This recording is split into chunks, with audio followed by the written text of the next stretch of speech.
का समाधान। बोलिए देवादिदेव 1008 मूल नायक श्री मुनि श्रीवतनाथ भगवान की जय जय जय। बोलिए प्रातः स्मरणीय संत शिरोमणि परम पूज्य 108 आचार्य गुरुवर विद्यासागर जी महामुनिराज की जय जय जय।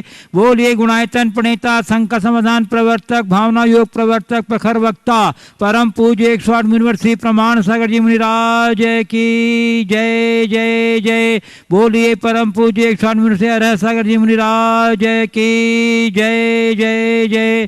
प्रिय दर्शकों, पारस चैनल, जिनवाणी चैनल एवं प्रामाणिक ऐप के माध्यम से प्रसारित होने वाले आज के शंका समाधान ये कार्यक्रम से जुड़े सभी दर्शकों और श्रोताओं का मैं हार्दिक अभिनंदन करता हूं।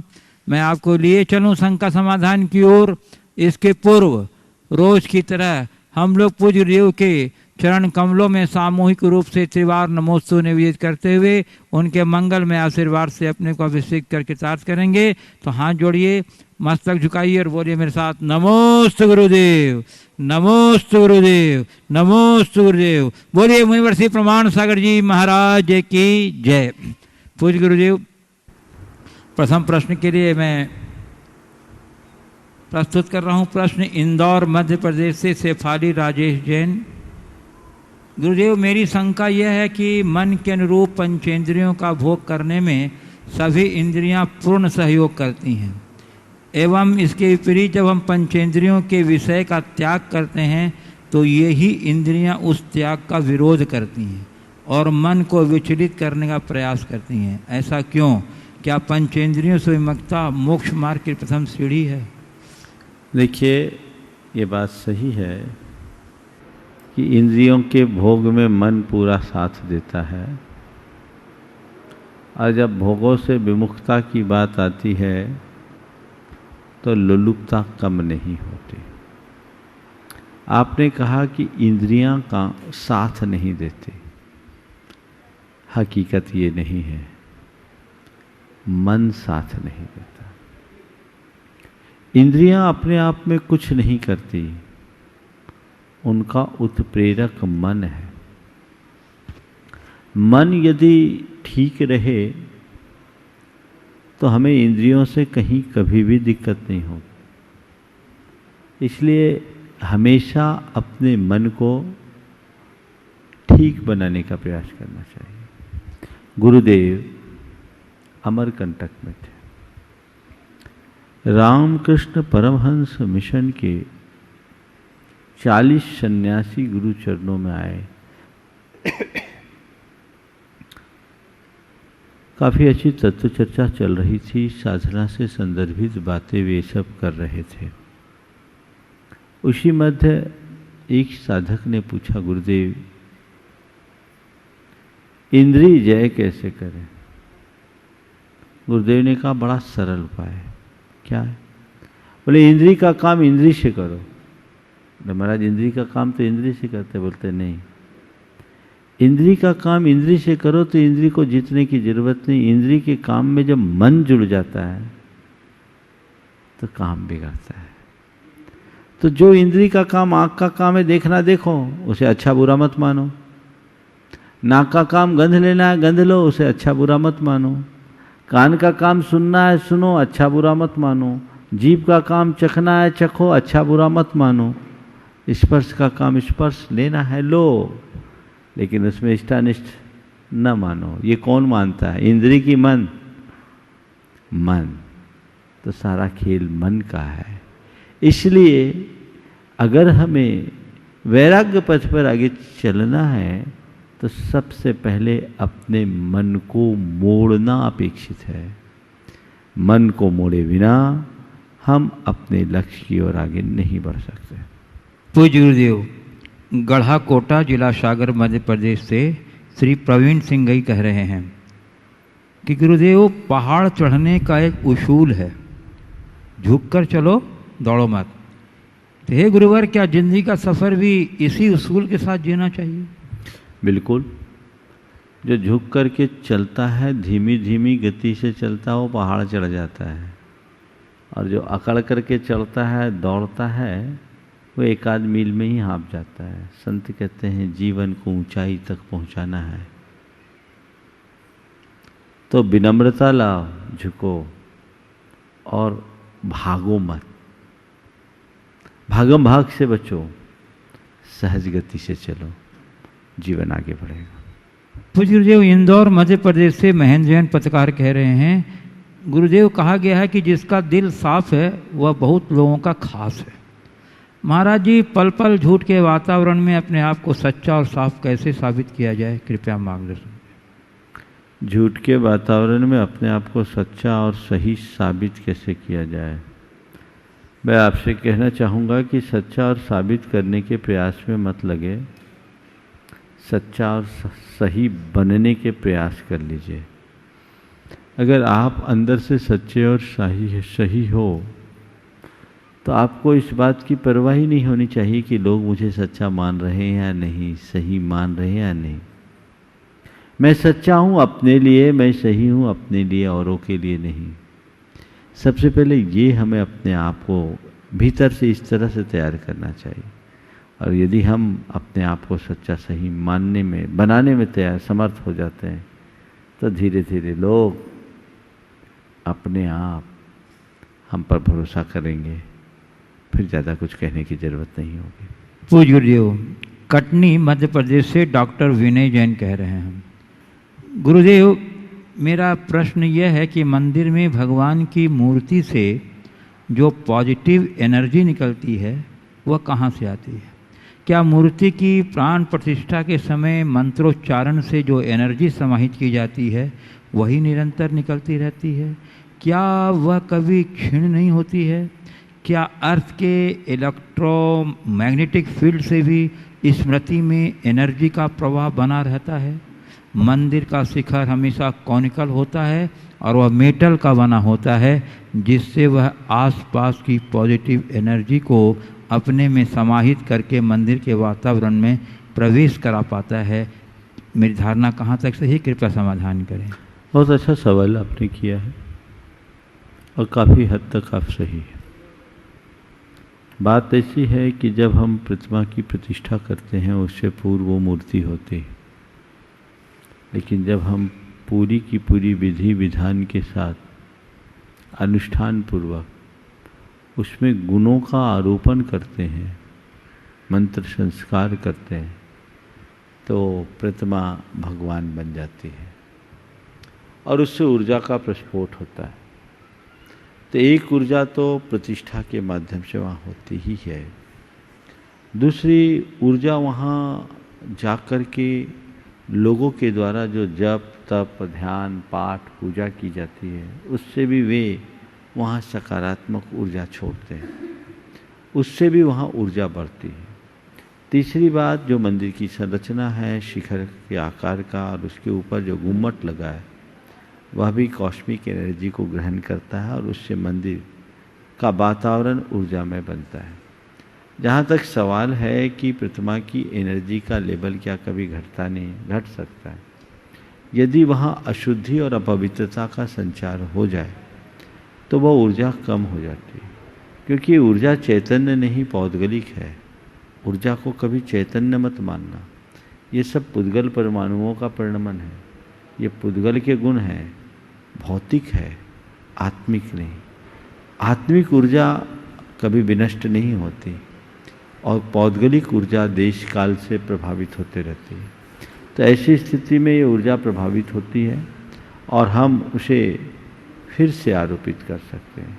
इसलिए हमारे शास्त्रों में विधान बताया है कि अगर कोई प्रतिमा को के साथ कोई अशुद्धि हो जाए, अवांछित व्यक्ति का स्पर्श हो जाए, तो विधि विधान करके बृहत जाप और शांति के कर्म का अनुष्ठान करने के लिए बताया, ताकि उसमें खोई हुई शक्तियाँ फिर से प्रकट हों। इसलिए इसे बहुत गहराई से समझने की आवश्यकता है और व्यापकता से जानने की ज़रूरत है। पूज्य गुरुदेव, इनका एक प्रश्न ये भी है, क्या अर्थ के इलेक्ट्रोमैग्नेटिक फील्ड से भी मूर्ति में एनर्जी का प्रभाव बना रहता है? बताया ना, कॉस्मिक एनर्जी को, डिवाइन एनर्जी को ये प्रतिमाएं ग्रहण करती है और उसमें मंदिर का जो गुम्मट है, कलश है, उसकी भी महती भूमिका है। पूज्य गुरुदेव, पार्ले पॉइंट सूरत गुजरात से श्री अशोक कुमार गांधी कह रहे हैं, कहा जाता है कि जितना हो सके सरल बनने की कोशिश करें, स्मार्ट नहीं, क्योंकि हमें ईश्वर ने बनाया है, किसी इलेक्ट्रॉनिक कंपनी ने नहीं। महाराज, हमें आज के ज़माने में सरल बनना चाहिए या स्मार्ट बनना चाहिए? कृपया समाधान करें। बहुत अच्छा सवाल है कि हमें सरल बनने की कोशिश करो, स्मार्ट नहीं, क्योंकि हमें ईश्वर ने बनाया है, किसी इलेक्ट्रॉनिक कंपनी ने नहीं। आपके इसी प्रश्न में ही आपका उत्तर है। यदि आप अपने आप को ईश्वर का प्रतिनिधि बनाना चाहते हो तो सरल बनो, और किसी कंपनी का मार्केटिंग रिप्रेजेंटेटिव बनना चाहते हो तो स्मार्ट बनो। ये आपके ऊपर तय है। जीवन को अंदर से निखारना चाहते हो तो सरल बनो, और केवल ऊपरी चमक प्रकट करना चाहते हो तो स्मार्ट बनो। स्मार्ट व्यक्ति की जीवन की चमक यहीं तक सीमित रहेगी, और सरल व्यक्ति की जीवन की चमक भवांतरों तक बनी रहेगी। अब ये आपके ऊपर है कि आप अपने आप को किस हद तक चमकाना चाहते हैं। यदि आप ठीक तरीके से चमकाना चाहते हैं, सरल बनिए। पूज्य गुरुदेव, कटनी मध्य प्रदेश से आकाश जैन टैक्स कंसल्टेंट कह रहे हैं, गुरुदेव, आज की राजनीतिक सामाजिक परिस्थितियों में लोकतंत्र व सभ्य समाज में सही न्यायिक प्रक्रिया क्या होनी चाहिए? सिर्फ रोक, दंड या सुधार, या फिर पुनर्वास का अवसर भी देना चाहिए? कृपया मार्गदर्शन करें और समाज व देश में बढ़ रही कुसंगतियों को दूर करने हेतु अपना सुझाव भी दें। दंड प्रक्रिया के संदर्भ में आपने पूछा है। न्याय में क्या केवल दंड, रोक या अन्य प्रकार के प्रावधान होने चाहिए, या व्यक्ति के पुनर्वास की भी बात होनी चाहिए? इस विषय में गुरुदेव से अनेक बार चर्चा हुई। उन्होंने मूक माटी में भी इस बात का उल्लेख किया है। उनके कथनानुसार अपराधी को उसकी सजा केवल दंडित करने के लिए नहीं, सुधरने के अवसर के रूप में देनी चाहिए। इसीलिए वो मृत्यु दंड के भी पक्षधर नहीं, क्योंकि बुरा से बुरा आदमी भी सुधरने की संभावना रखता है, और यदि वह सुधार उसमें हो सके तो समाज के बेहतर भविष्य का आधार बनेगा। दंड से कोरा भय होता है और सुधार से रूपांतरण। भय मूलक स्थितियां समाज में बहुत प्रभावी परिवर्तन नहीं लाती, लेकिन रूपांतरण से बहुत बड़ा परिवर्तन होता है। आपने देश काल के बिगड़ती हुई हालत को देखते हुए कुछ संदेश देने के लिए कहा। मैं तो एक ही बात कहना चाहूँगा कि हर व्यक्ति के भीतर आध्यात्मिक चेतना का जागरण होना चाहिए। व्यक्ति को भीतर से आध्यात्मिक बनाना चाहिए। अगर व्यक्ति आध्यात्मिक बन जाएगा, उसके हृदय में पाप भीरुता आएगी और उदात्त जीवन मूल्य प्रतिष्ठापित होंगे। उसका जीवन नैतिकता और प्रामाणिकता से संयुक्त होगा। फिर उसके द्वारा अपराध और पाप जैसी वृत्ति होगी ही नहीं, तो दंड विधान की ही जरूरत नहीं पड़ेगी। हमें उस तरफ ध्यान देना चाहिए।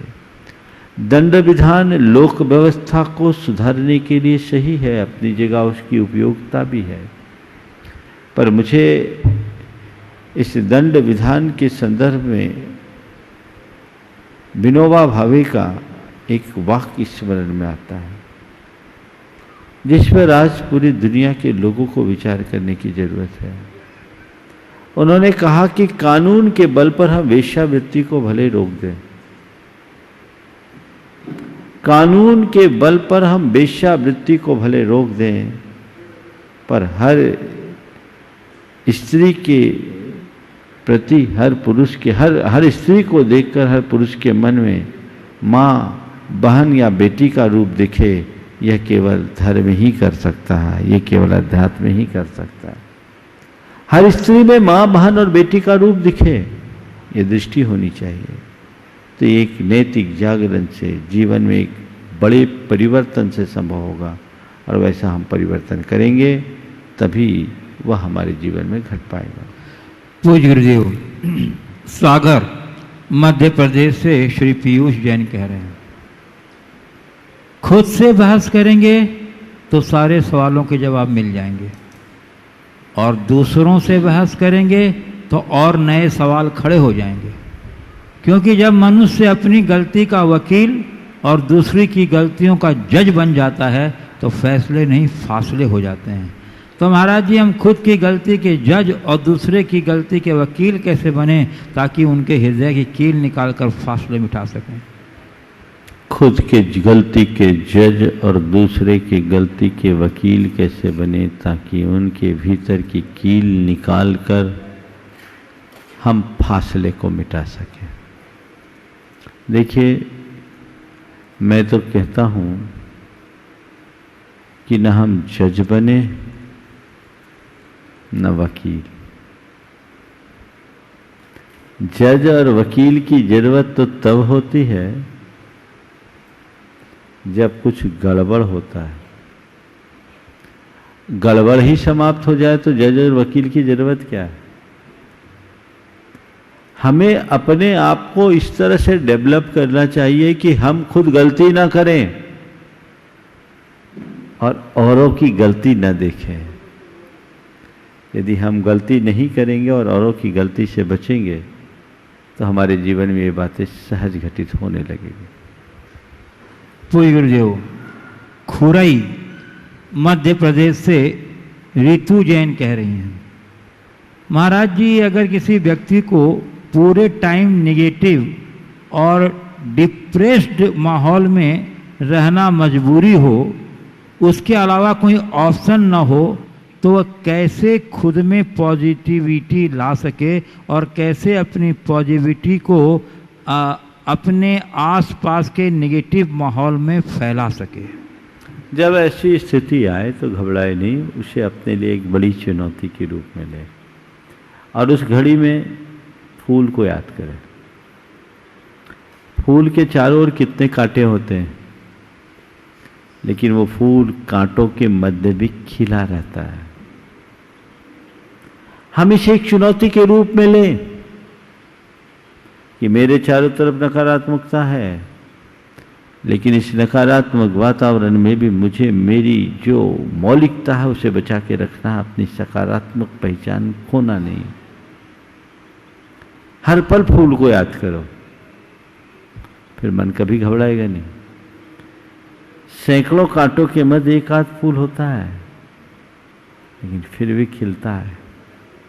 चारों तरफ नकारात्मकता है, लेकिन तुम्हारे अंदर की निष्ठा प्रबल हो तो तुम अंदर से खिल सकते हो, फिर तुम्हें कोई कठिनाई नहीं होगी।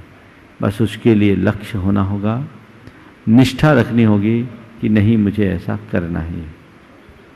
पूज्य गुरुदेव, सागर से अंशुल जैन कह रहे हैं, गुरुदेव, दुख को बांटने पर दुख घटता नहीं है, पर खुशी को नहीं बांटने से अवश्य घट जाती है।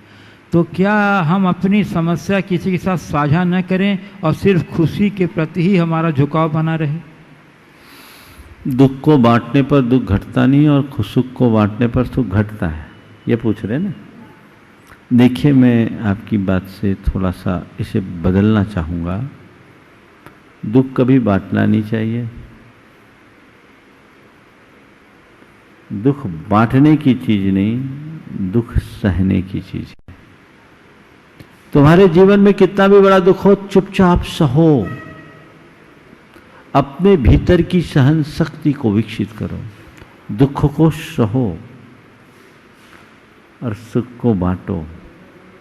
ये कहना कि सुख बांटने से सुख घटता है, गलत धारणा है। तुमने भी बांटने का सुख नहीं लिया। सुख बांटने पर सुख मिलता है, तुम्हें भी और सामने वाले को भी। इसलिए जब भी मौका आए सुख बांटो, ना बांटोगे तो तुम्हारा सुख घट सकता है। इसलिए ये सूत्र आत्मसात कर लो। दुख सहना है और सुख बांटना है। पूज्य गुरुदेव, इंदौर मध्य प्रदेश से श्रीमती प्रियंका महेंद्र जैन कह रहे हैं, गुरुदेव रक्षाबंधन पर्व की कथा हम सब जानते हैं, धर्म रक्षा का पर्व है, लेकिन वर्तमान इसका स्वरूप भाई बहन के औपचारिक त्यौहार के रूप में ले लिया है। देखा जाए गुरुदेव तो बेटी को सबसे अधिक सुरक्षा पिता देते हैं, उसके बाद पति और बेटा।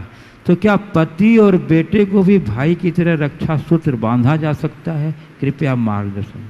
देखिए, रक्षाबंधन का जो मूल रूप है वो एक दूसरे की रक्षा की प्रतिबद्धता का है। भाई बहन के साथ जो ये संबंध जुड़ा, इसके पीछे एक बड़ा आध्यात्मिक दृष्टिकोण है। किसी भी स्त्री के सामने सबसे बड़ी चुनौती उसके सील की रक्षा की है, और स्त्री की सील की रक्षा की चुनौती उसे हमेशा पुरुषों से मिलती है। एक कितनी पवित्र व्यवस्था भारत की संस्कृति में बनाई गई कि कोई स्त्री किसी पुरुष के हाथ में एक धागा बांध दे तो उसी पल से वह उसका भाई बन जाता है, और कोई भाई अपनी बहन की सील को कभी खंडित नहीं कर सकता। भाई के रहते बहन का सील कभी खंडित नहीं हो सकता, उसकी दृष्टि बदल जाती है। इसलिए भाई और बहन के रक्षा को बांधने की बात है। ऐसा करके वो स्त्री अपने आप को पूर्ण सुरक्षित मानती है। पिता और पुत्र से तो कोई खतरा है ही नहीं, जिनसे खतरा उनसे तो माँ जाया भाई एक प्रतीक है। हमारे यहाँ तो कर्मवती ने शेरशाह सूरी के पास हुमायूं से रक्षा के लिए, शेरशाह सूरी से रक्षा करने के लिए हुमायूं के पास रक्षा सूत्र भेजा था, और हुमायूं ने अपने बहन की मर्यादा की रक्षा की थी, उसको सहायता दी थी। सिकंदर की प्रेमिका हेलन ने राजा पुरु के पास रक्षा सूत्र भेज करके अपने सिकंदर के प्राणों की भूख मांगी थी, और उन्होंने उसकी सुरक्षा की। तो ये व्यवस्था केवल भारत में है,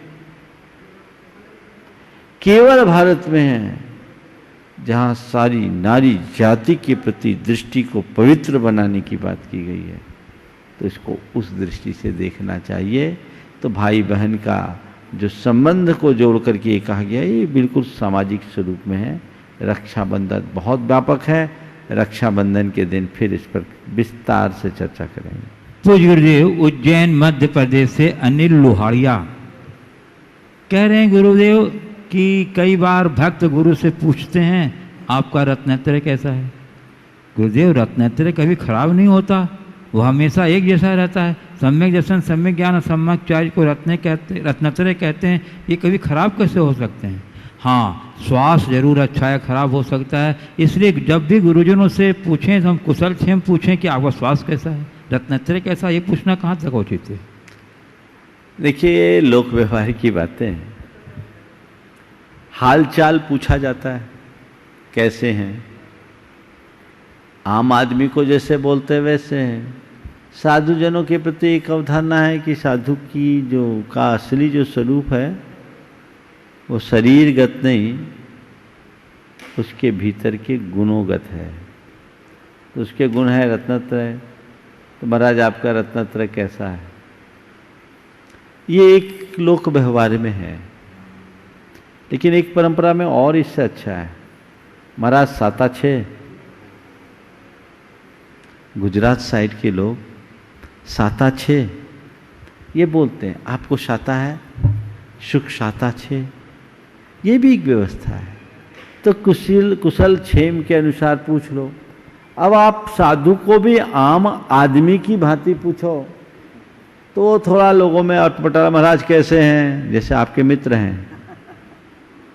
और अगर साधु से आप ये बोलते हो महाराज आपका रत्नत्रय कैसा है, तो कम से कम तुम्हारे मन में ये भाव बोध तो आएगा कि मैं जिसके पास गया हूं वो कोई सामान्य व्यक्ति नहीं, रत्नत्रय का धारी है। ऐसा संबोधन तुम साधु को दोगे तो तुम्हारी साधु के प्रति श्रद्धा भी बढ़ेगी। इसलिए मेरी दृष्टि में इसमें कुछ भी असंगत नहीं है। आप रत्नत्रय पूछ सकते हैं, महाराज रत्नत्रय कैसा है, इसका मतलब आपकी साधना में किसी भी प्रकार का कोई व्यवधान तो नहीं है, आपकी चर्या क्रिया निर्दोष पल रही है। नहीं पल रही है तो महाराज हम उसमें सहायक बने, क्योंकि साधु चला करके तो बोलेगा नहीं कि मुझे कोई तकलीफ है। तो ये एक पद्धति है लोकाचार की, और उसको उसी अनुरूप लेना चाहिए, हर बात में ज़्यादा दिमाग नहीं लगाना। पूज्य गुरुदेव रीठी जिला कटनी मध्य प्रदेश से मयूरी जैन कह रही हैं, महाराज जी मेरा प्रश्न है, रोटी से विचित्र कुछ भी नहीं। इंसान पाने के लिए भी दौड़ता है और पचाने के लिए भी, तो महाराज दोनों दौड़ में डिफरेंस क्या है? रोटी से विचित्र कुछ नहीं, पाने के लिए भी दौड़ना पड़ता है और पचाने के लिए भी दौड़ना पड़ता है। तो मैं तो इतना कहूँगा, रोटी पाने के लिए इतना मत दौड़ो कि पचाने के लिए दौड़ना पड़े। रोटी पाने के लिए इतना मत दौड़ो कि पचाने के लिए दौड़ना पड़े। मेरी दृष्टि में ये दौड़ बाहर की दौड़ नहीं, ये मानसिक दौड़ है। जो लोग रोटी कमाने के चक्कर में मानसिक रूप से खूब खटते हैं, उनको पचाने के लिए दौड़ना पड़ता है। मैं ये कहूँगा, रोटी पाने के लिए दौड़ना फिर भी ठीक है, वो श्रम का द्योतक है, पर पचाने के लिए दौड़ना बीमारी का चिन्ह। श्रम करके पसीना बहाकर रोटी कमा लो, एक मजदूर भी कमाता है सुबह से शाम तक, लेकिन वो पत्थर भी पचाने की ताकत रखता है, खाता और चैन की नींद सोता है। इसलिए कदाचित रोटी कमाने के लिए दौड़ना श्रम है, लेकिन पचाने के लिए यदि दौड़ना पड़े तो बीमारी के लक्षण है। ऐसी रोटी खाओ ही नहीं, इतनी रोटी खाओ ही नहीं, और ऐसी नौबत लाओ ही नहीं कि पचाने के लिए दौड़ना पड़े। अपने आप फिट रहो, दिन भर इतना दौड़ लो कि रोटी पचाने के लिए दौड़ने की जरूरत ना पड़े। पूज्य गुरुदेव सिडनी ऑस्ट्रेलिया से नम्रता जैन कह रही हैं, गुरुदेव सम्यक दर्शन की प्राप्ति के लिए सरल सहज उपाय क्या है, और एक श्रावक को उसके लिए क्या पुरुषार्थ करना चाहिए? देखिए, सम्यक दर्शन की प्राप्ति के लिए आचार्य कुंद ने दो महत्वपूर्ण बात कही। सम्मत तस्य निमित्तम जिनसुत्तम तस्य जानिया पुरुषा। सम्यक दर्शन की प्राप्ति के निमित्तों में जिनसूत्र और उसके ज्ञाता पुरुष। शास्त्र का अभ्यास करो, तत्व का अभ्यास करो, आत्मस्वरूप का निरंतर नियमित चिंतन करो, और उसके ज्ञाता पुरुष निर्गंथ गुण मुनियों के सानिध्य और संपर्क में रहो। ये बहिरंग कारण अंतर हेतु भनिदा दर्शन मोह सखै पौधी। भीतर का हेतु तो दर्शन मोहनी आदि के 6 आदि है, लेकिन ये जिनसुत और उसके ज्ञाता पुरुष सम्यक दर्शन के विशेष निमित्त हैं। तो हम उनका आश्रय ले, धीरे धीरे हमारी समझ विकसित होती है और हम उसे हस्तगत कर सकते हैं। पूज्य गुरुदेव रीठी जिला कटनी मध्य प्रदेश से श्रीमती मंजू अनिल जैन कह रहे हैं, गुरुदेव रामायण में 2 पात्र थे, विभीषण और कैकेयी। विभीषण रावण के राज में रहकर नहीं बिगड़ा और कैकेयी राम के राज में रहकर भी नहीं सुधरी। गुरुदेव, सुधरना बिगड़ना मनुष्य के स्वभाव पर निर्भर करता है या माहौल पर? देखिए, अपना अपना नजरिया है। आपने कैकेयी को बिगड़ी स्त्री के रूप में देखा है, और मेरी दृष्टि में कैकेयी राम को बनाने वाली सबसे श्रेष्ठ पात्र थी। अगर कैकेयी नहीं होती तो राम वन नहीं गए होते, और राम बन नहीं गए होते तो राम बन नहीं पाए होते। राम बन गए इसलिए राम राम बन गए। वो अयोध्या के राजा बनते, जनता के हृदय में उनका राज्य स्थापित नहीं हो पाता। इसलिए कैकेयी को उस रूप में न देखे जिस रूप में अक्सर दिखाया जाता है। थोड़ा उसके पीछे छिपी हुई भावना को समझे और सकारात्मकता से देखे। तो मेरी दृष्टि में कैकेयी कोई बुरा काम नहीं की, नियति ने उससे करा लिया, वो निमित्त बनी, लेकिन सच्चे अर्थों में श्री राम की भलाई में सबसे बड़ी निमित्त वही हुई। इसलिए कैकेयी कभी बुरी नहीं थी। और विभीषण रावण को छोड़कर श्री राम की शरण में आया, क्योंकि विभीषण एक प्रकार के हमारे भीतर की भक्ति का द्योतक है। जहाँ अभिमान होता है वहाँ भक्ति नहीं टिकती। रावण ने उसका तिरस्कार किया अपने अभिमान में आकर, तो वह राम के पास चला गया। ऐसा नहीं है कि रावण बहुत बुरा था, रावण भी अच्छा था, लेकिन जब वो अभिमान से भर उठा, उसके अंदर की अच्छाइयां निकलने लगी, और उसी में एक विभीषण था जो उसे छोड़कर चला गया। हम अपने अच्छाइयों को अपने जीवन में उद्घाटित करें तो ये सब बातें बहुत सहज गम्य होगी। पूज्य गुरुदेव, पुणे महाराष्ट्र से गुणायतन ट्रस्टी श्रीमती पूनम राजेश जैन कह रही हैं। पूज्य गुरुदेव के चरणों में कोटि कोटि नमन है। गुरुदेव, मेरा प्रश्न ये है कि कहा जाता है कि ज्यादा सोचने में हमारी ऊर्जा का व्यय होता है। एक शतरंज का खिलाड़ी अपने एक दिन के मैच में 6000 कैलोरी ऊर्जा को खर्च करता है। तो गुरुदेव, हमारी सोच के दायरे को हम किस प्रकार सीमित करें कि हमारे व्यापक हित की उपेक्षा भी न हो? बात बिल्कुल सही है। ज़्यादा सोचने में हमारी ज़्यादा एनर्जी वेस्ट होती है। आपने कहा है कि हम अपने सोच के दायरे को किस तरह सीमित करें कि हमारी ऊर्जा का अपव्यय रुके, व्यापक हित की उपेक्षा न हो। हाँ, वो बात वही है। बस प्रयोजन से प्रयोजन रखें, ओवर थिंकिंग से बचे। एक युवक बहुत ज़्यादा सोचने का शिकार था। बोला, महाराज मेरे दिमाग में कुछ न कुछ आता रहता है, क्या करूं, भावना युग में क्या करूं। मैंने उसे एक कमांड दिया, मुझे केवल प्रयोजन से प्रयोजन रखना है, प्रयोजन से प्रयोजन रखना है, प्रयोजन से प्रयोजन रखना है। आप सुनकर के ताज्जुब करेंगे। लगभग 1.5 महीने बाद उसने आकर कहा, महाराज अब मैं ओवर थिंकिंग के बीमारी से बाहर आ गया हूं, अब मुझे वही दिखने लगा है जो मुझे करना चाहिए। बिना मतलब की बातों में जी उलझाने से बचो। ज्यादातर तो बेमतलब ही अपना दिमाग लगाते हैं। वो मैं अक्सर उदाहरण सुनाता हूं कि सांड के सींग में अपनी गर्दन फंसाने का, है ना, अभी नहीं सुनाऊंगा। लेकिन ये बिना मतलब की बातों में क्या मतलब है, जिससे हमें लेना एक न दो ना देना दो, उसमें अपना दिमाग लगाओ।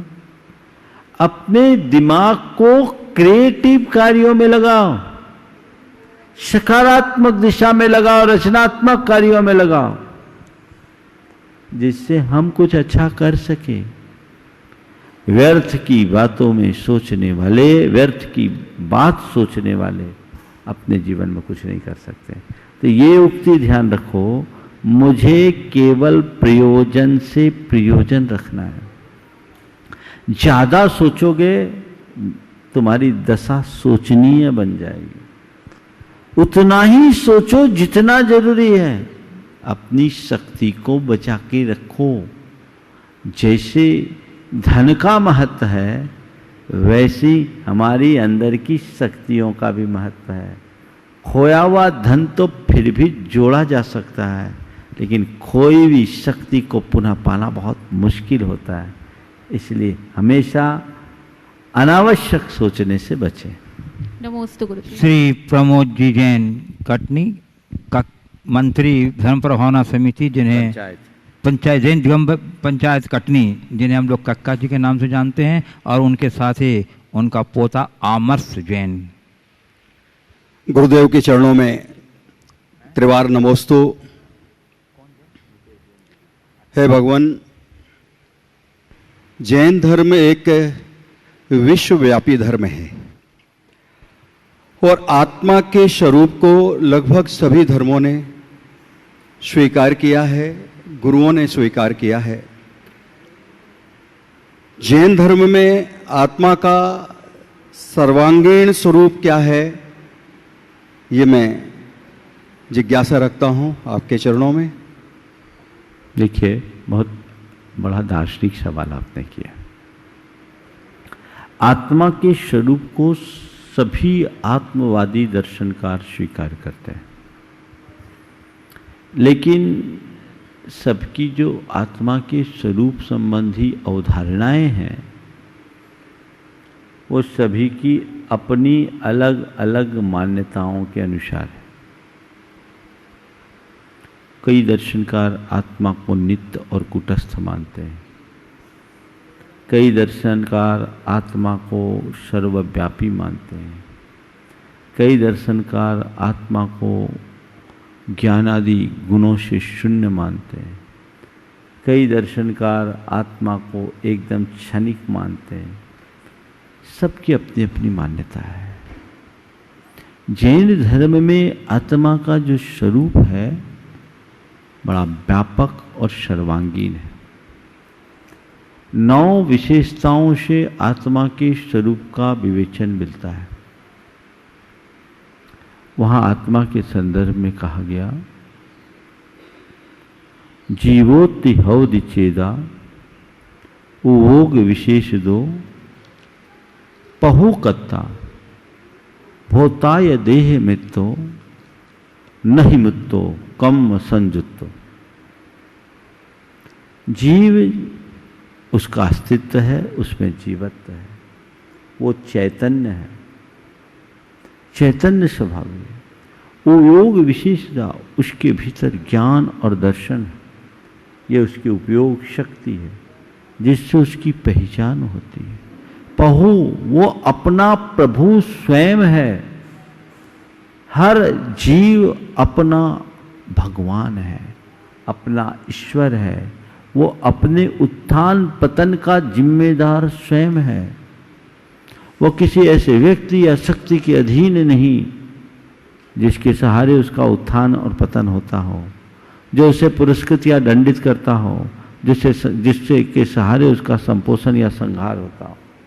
वो स्वयं में प्रभु है। कर्ता, वो अपना कर्ता खुद है, अपना मालिक खुद है, और करता है तो साथ साथ भोगता भी है। अपने सभी शुभाशुभ परिणमनों का वो करता भी है और भोगता भी है। देह मात्र है, शरीर के आकार वाला है, जितना शरीर तदनुरूप वो फैल जाता है। अमूर्त है और संसार दशा में कर्म से संयुक्त है। ये जीव की विवेचना है।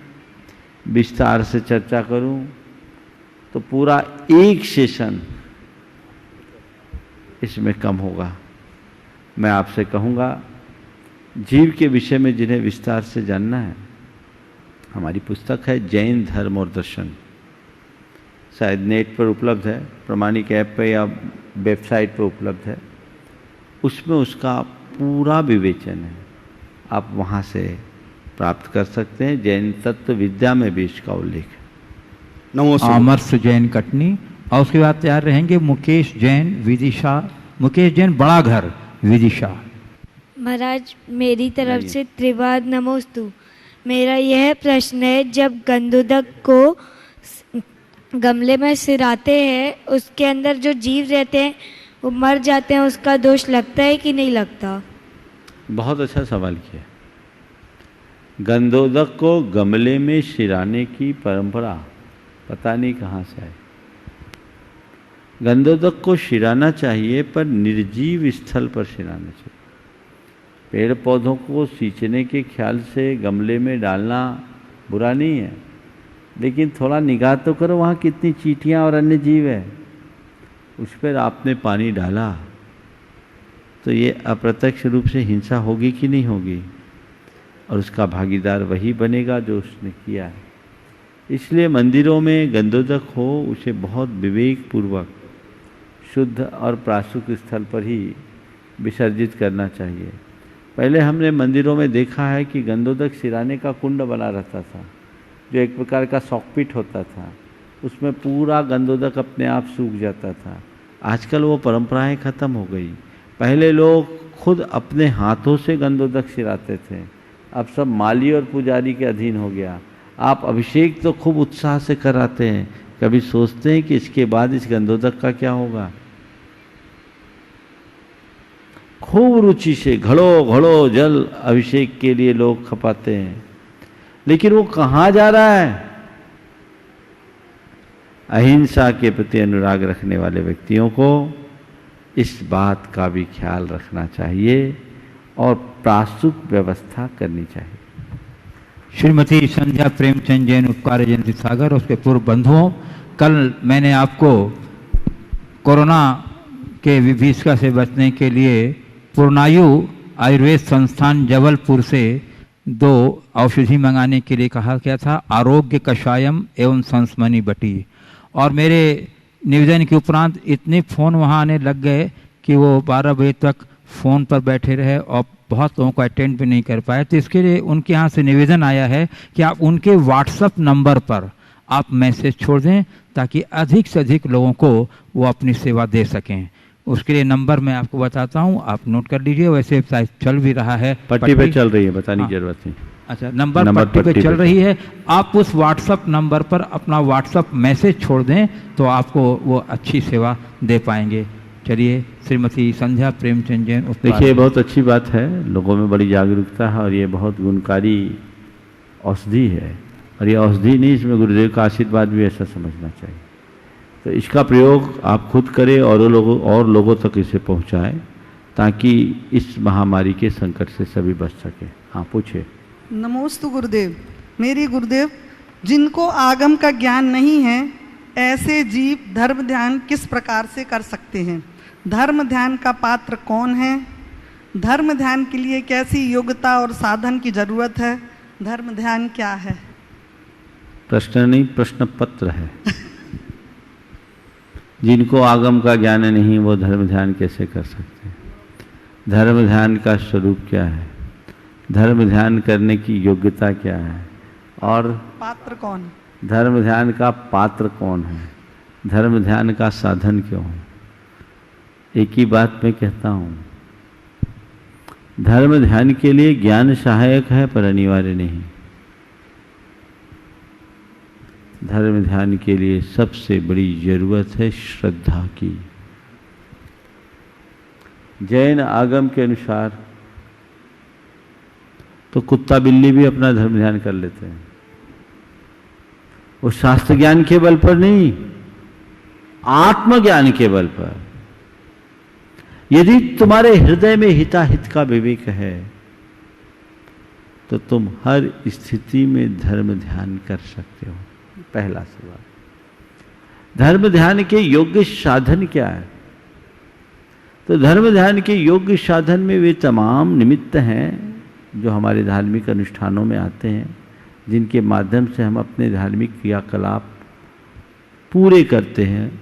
उसमें मंदिर है, मूर्ति है, स्वाध्याय है, पूजा है, पाठ है, जाप है, दान है, पुण्य है, सत्संग है। ये सब धर्म ध्यान के बाहरी साधन है। अंतरंग है हमारे भीतर की भावना, श्रद्धा मूलक भावना। धर्म ध्यान का पात्र क्या कौन है? वही जिसके हृदय में सच्ची श्रद्धा हो। बिना श्रद्धा के धर्म ध्यान कभी सफल नहीं होता। इसलिए धर्म ध्यान को सफलीभूत करना है तो अपनी श्रद्धा को बलवती बनाओ। नमोस्तु गुरुदेव। श्री शैलेंद्र जैन दिगंबर जैन पंचायत कटनी के उपाध्यक्ष अभी उपस्थित हैं, तो तैयार रहेंगे। तब तक गुरुदेव एक ऑनलाइन प्रश्न है। बिलारी जिला मुरादाबाद उत्तर प्रदेश से श्रीमती कल्पना राकेश जैन कह रहे हैं, गुरुदेव कल्पनाओं का जीवन में क्या महत्व है? कहते हैं कि कल्पना के माध्यम से कवि वहाँ पहुँच जाता है जहाँ रवि नहीं पहुँच पाता। तो गुरुदेव हम अपने जीवन को सफलता के सर्वोच्च मुकाम तक पहुँचाने के लिए किस प्रकार कल्पना करें कि वह ख्याली पुलाव बनकर न रह जाए? बिल्कुल सही है। कल्पना के पंख हैं और पंख के बल पर अनंत आसमान में उड़ा जा सकता है। ये उक्ति भी किसी अर्थ में सही है, जहाँ न पहुँचे रवि वहाँ पहुँचे कवि। लेकिन एक बात सदैव ध्यान रखना, कल्पना के पंख लगा करके आकाश में उड़ने से हम अपने मुकाम पर पहुंचे, ये कोई जरूरी नहीं है। तुम्हें कल्पना की उड़ान भरनी है, भरो, पर यथार्थ के धरातल को छूते हुए। यदि यथार्थ के धरातल को छोड़कर कल्पनाओं के आकाश में उड़ोगे तो कहीं के नहीं रहोगे, वो ख्वाबी पुलाव बन करके रह जाएगा। कोरी कल्पनाओं से क्या होता है? तुम्हारी जो स्थिति है, जिस भूमिका में तुम जी रहे हो, उसके अनुरूप हमें सोचना और समझना चाहिए।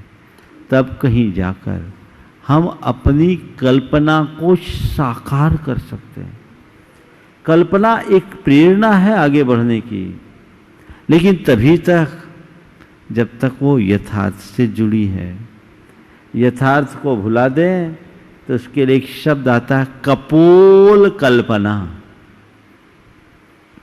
ये कपोल कल्पना ख्वाबी पुलाव का ही एक भिन्न रूप है, किसी काम का नहीं। यथार्थ के साथ जुड़ो, वो कल्पना करो जो साकार बन सके, ऐसी कल्पना जो तुम्हारा संकल्प बनकर सिद्धि का द्वार खोल सके, वो कल्पना उचित है। पूज्य गुरुदेव शैलेंद्र जैन कंजे दिगंबर जैन पंचायत कटनी के उपाध्यक्ष पूछ रहे हैं, गुरुदेव पीड़ा की अति ही पीड़ा की इति है और पीड़ा की इति ही सुख का अथ। गुरुदेव इसका अर्थ समझाने की कृपा करें। ये गुरुदेव की मुख माटी की पंक्ति दृष्टिगोचर होती है। पीड़ा की अति ही पीड़ा की इति और पीड़ा की का अंत ही सुख का अथ। बात बिल्कुल सही है। जब चीज़ें एक्सट्रीम पर जाती है तो ख़त्म हो जाती है। तो जब पीड़ा की अति हो जाए तो पीड़ा की इति होगी। उसके बाद क्या होगा? अंत के बाद अभी कह रहे हैं ना, कोरोना पीक पे जाएगा तो डाउन होगा, ऐसा कह रहे हैं। तो जब अति पर कोई बात पहुंचती है तभी उसकी इति होती है और पीड़ा का अंत ही सुख का अत है। जब पीड़ा समाप्त होगी तो सुख की शुरुआत होगी। इसलिए जब भी मन पीड़ित हो घबराओ मत। जीवन में पीड़ादायी स्थितियां निर्मित हो घबराओ नहीं। ये मान के चलो कि अब अंधेरा छटने वाला है, उजाला होने को है। पूज्य गुरुदेव कटनी से श्रीमती रितु जैन धर्मपत्नी नवीन कुमारी जैन विश्व परिवार कटनी से पूछ रही हैं, गुरुदेव मेरी जिज्ञासा यह है कि जब कर्मों का उदय विपरीत चल रहा हो, परिस्थिति बदलना संभव न हो, बहुत संघर्ष के बाद भी सब कुछ हाथ से छूटता जा रहा हो, तब इस स्थिति में मन की अवस्था को कैसे बदला जा सकता है? क्या सब कुछ अपने आप ही ठीक हो सकता है? यदि नहीं तो इस स्थिति में हमें क्या करना चाहिए? परसों का प्रवचन सुन लो। परसों का प्रवचन तो इसी विषय में था ना। क्या बातें बोली थी? 4 दृष्टि पलटा दो, तामस समता होए और कुछ ना। मैंने 4 बातें आप सबसे कही थी कि इन 4 सूत्रों को सदैव ध्यान में रखो। दुख में सुख खोजो, बुराई में अच्छाई देखो, प्रतिकूल की अनुकूल व्याख्या करो और विपत्ति में संपत्ति देखो। इन्हें आत्मसात करो। जीवन में बदलाव तभी घटित होगा, इन्हीं के बदौलत हम कुछ अच्छा कर सकेंगे, अन्यथा हमारे पास और कोई दूसरा रास्ता नहीं है। पूछा है कि प्रतिकूल परिस्थितियां आए तो हम क्या करें, उसके लिए भी 4 बातें बता देते हैं। सकारात्मक सोचो, आशावादी बनो, धीरज रखो और ये सोचो ये थोड़े देर की बात है, ये थोड़े देर की बात है, सब ठीक होगा। हमारी मनस्थिति बदल जाएगी और हम चीज़ों को एडजस्ट करने में समर्थ हो जाएंगे। पूज्य गुरुदेव, कटनी मध्य प्रदेश से श्री अरिहंत पायल जैन कह रहे हैं, गुरुदेव प्राय करके लोग सेवा को कायिक स्तर तक ही सीमित मानते हैं। मैं जानना चाहता हूं कि यथार्थतः सेवा है क्या, और काय के अतिरिक्त मानसिक एवं वाचिक स्तर पर सेवा किस प्रकार की जा सकती है, और सेवा के इन तीनों प्रकार में कौन सा श्रेष्ठ है? बहुत अच्छा सवाल है। सेवा का मतलब क्या है? किसी को शारीरिक स्तर पर सहयोग कर देने का नाम सेवा नहीं है, ये सेवा का बाहरी रूप है। सबसे पहले सेवा की अर्थ को समझे। सामने वाले की पीड़ा के निवारण का नाम सेवा है, कष्ट के निवारण का नाम सेवा है। अब वो कष्ट का निवारण शारीरिक स्तर पर सेवा करके भी हो सकता है और वाचिक और मानसिक स्तर से भी किया जा सकता है। यदि किसी व्यक्ति का मन बुझा हुआ है, वो अपने आप को जीवन से हारा हुआ महसूस कर रहा है, तो उस घड़ी में हमें चाहिए कि हम उसे अच्छा मोटिवेशन दें, उसे उत्साहित करें, उसके बुझते हुए मन को जगा दें, उसके मन के संताप को कम कर दें। ये एक सेवा है। उसके लिए हम अपने वचनों से प्रबोधित करके भी बदल सकते हैं, ये वाचिक सेवा है। किसी व्यक्ति के जीवन की खुशहाली बनी रहे, वो स्वस्थ बना रहे, इस प्रकार की अंदर से भावना प्रकट करें, ये मानसिक सेवा है। और इतना ही नहीं, अपने आचार विचार और व्यवहार से किसी के गौरव को बढ़ा दें, ये भी सेवा है। तो अलग अलग स्थिति में सभी की अलग अलग सेवा होती है और उसको हमें उसी संदर्भ में देख करके चलना चाहिए कि क्या कैसी सेवा है। केवल शरीर के स्तर की सेवा सेवा नहीं है, ये सेवा का एक छोटा रूप है। पूज्य गुरुदेव, गया बिहार से श्री राजेश जैन कह रहे हैं, गुरुदेव भोजन के बाद जल का जितना महत्व है, क्या उतना ही महत्व पूजन के बाद स्वाध्याय का है? कृपया मेरी शंका का समाधान करें। देखिए, अपनी अपनी जगह बात सही है। भोजन के साथ जल, तो पूजन के साथ स्वाध्याय होना चाहिए। और अगर आपके पास वक्त है तो पूजन करके स्वाध्याय भी करें। पर कदाचित ऐसा नहीं हो सके तो आप पूजन को ही स्वाध्याय बना दीजिए। कुछ लोग हैं जो स्वाध्याय के चक्कर में पूजन ही नहीं करते। अरे भाई, तुम्हारे कर्तव्यों में पूजन को मूल कर्म कहा है, और मूल तो करो नहीं और कहो पूजा में क्या रखा, हम तो स्वाध्याय करें। तो इसका मतलब तुम्हारा शास्त्र पर सच्चा श्रद्धा नहीं, तो स्वाध्याय का फल क्या मिलेगा? शास्त्र में तुम्हारे सत्कर्मों में देव पूजा गुरु उपासना कहा गया है, तो ये तो तुम्हें करना ही है, लेकिन विचार और विवेक के साथ करो। इसे भी स्वाध्याय बनाया जा सकता है, बशर्ते वह आत्मस्पर्शी हो, अंदर से जुड़ा हो। केवल रूटीन की भांति करोगे तो तोता रतन होगा, उससे कोई फायदा नहीं होगा। इसलिए पूजन करें, स्वाध्याय करें, समय के अनुरूप दोनों करें। समय नहीं है तो एक ही में दोनों का काम करें, पूजा में ही स्वाध्याय को गर्भित कर दें। पूज्य गुरुदेव, इंदौर मध्य प्रदेश से शालिनी जी कह रही हैं, जब जब तीर्थंकरों की वाणी खिरी तब उन्होंने संपूर्ण सृष्टि को क्या उपदेश दिया? हम सिर्फ भगवान महावीर के उपदेश को जानते मानते हैं, पर सभी तीर्थंकरों ने उपदेश दिया है, सबों ने एक ही प्रकार का उपदेश दिया हो यह तो संभव नहीं है। तो अलग अलग तीर्थंकरों के उपदेश की जानकारी कहाँ उपलब्ध होगी? मैंने कई माता जी महाराज जी से पूछा, परंतु मुझे इसका कोई जवाब नहीं मिल रहा है। देखिए, बात सही है, सभी तीर्थंकरों ने उपदेश दिया और मूलतः सभी तीर्थंकरों का उपदेश एक ही रहा। सर्व तीर्थंकरों ने द्वादशांगात्मक श्रुत का वर्णन किया और सभी तीर्थंकरों ने चतुर्विध संघ की स्थापना की। तीर्थ का मतलब ही यह है द्वादशांग और उस पर आधारित चतुर्विध संघ, मुनि, आरिका, श्रावक, श्राविका, प्रत्येक तीर्थंकरों ने किया। प्रत्येक तीर्थंकरों ने उसी कैवल्य को प्राप्त किया। आत्मज्ञान की दृष्टि से भी कोई अंतर नहीं था। कुछ सामयिक प्रश्नों के उत्तर में अंतर आया हो तो अंतर आ सकता है, लेकिन मूल तत्व सभी तीर्थंकरों का एक ही है, वह है मोक्ष मार्ग, वह है आत्म कल्याण का मार्ग और उसकी विधि तीर्थंकरों ने सभी ने बताई है। कुछ अंतर आचारगत प्रक्रियाओं में थोड़ी बहुत हुई है, वो यत्किंचित है जो कि न के बराबर है, तो वो अलग अलग है। आपने पूछा अन्य तीर्थंकरों का उपदेश आज कहाँ उपलब्ध है? हमारे लिए आज भगवान महावीर का ही उपदेश पूरी तरह उपलब्ध नहीं है, तो अन्य तीर्थंकरों का उपदेश की बात हम क्या करें। लेकिन यही मान करके चले कि जो भगवान महावीर का उपदेश है वही अतीत के सभी तीर्थंकरों का उपदेश है। हम अलग अलग न जाने, हम यही माने कि एक में ही सभी समाहित हैं।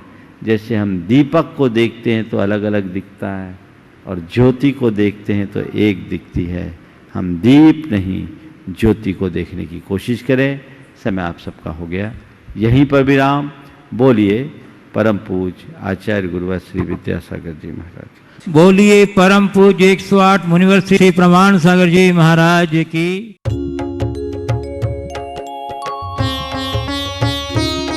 शंका समाधान।